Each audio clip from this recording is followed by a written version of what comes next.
Shopkeeper allegedly chops up man after stone hit his vehicle. Police probing suspected suicide of American visitor in St. Anne. Please remember to subscribe, like, share, comment, and don't forget to hit that notification bell so you can always be updated with the latest news. Now for the news in details.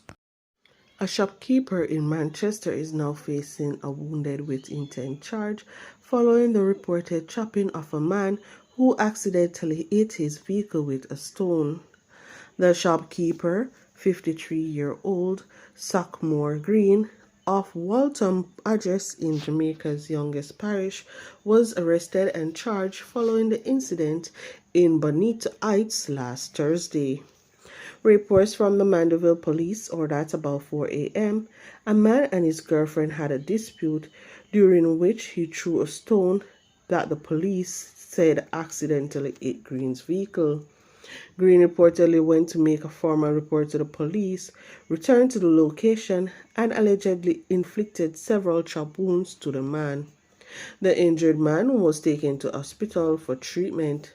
Green was subsequently arrested and charged with the offense. His court date is being finalized, the police stated.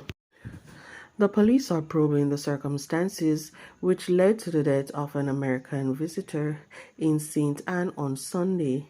He has been identified as 21-year-old Jacob Grant, a manager of West Palm Beach, Florida. Investigators are probing a case of suspected suicide after Grant's body was found hanging from a piece of rope by his brother on a property in Droxall, St. Anne, about 6 p.m. Sunday. A note was also found. A post-mortem examination is to be performed to determine the cause of death.